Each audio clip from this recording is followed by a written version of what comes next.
Hi everyone. এয়া দেখিছেনে তিল কেইটামান ধুই শুকাই আনিলো।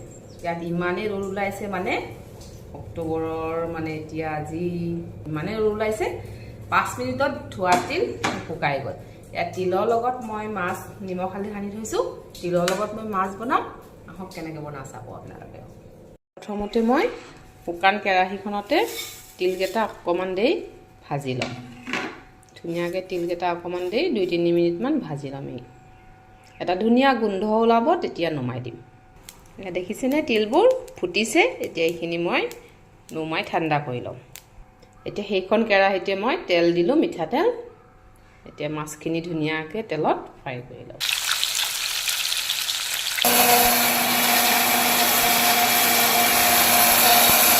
এতিয়া মাছ ভজা তেলত মই পিঁয়াজ দি দিম। কিন্তু ধুনীয়াকৈ ৰঙচুৱাকৈ ফ্ৰাই কৰি লম। মই এতিয়া ইয়াতে আদা নহৰু অকণমান খুন্দি দি দিছোঁ। জলকীয়াও কেঁচা জলকীয়া 3টামান দি দিছোঁ। নিমখ হালধি দি দিলোঁ।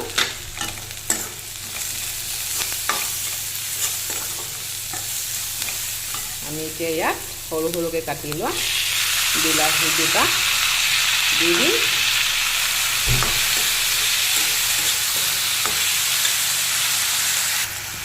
সেইখিনি ধুনীয়াকৈ ভাজি হৈ গ'ল। তাতে মই আলু অকণমান দি দিছোঁ।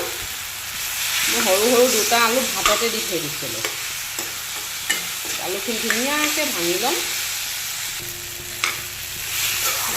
আলুখিনিও ভাজিলোঁ।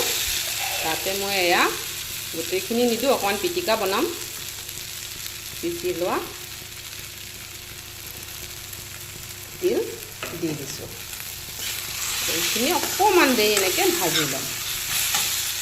দেখিছে নহয় তিলখিনি ধুনীয়াকৈ ভাজি ল'লোঁ।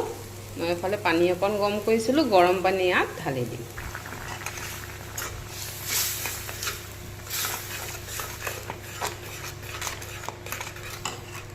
আমি এতিয়া ইয়াত মাছ দি দিম।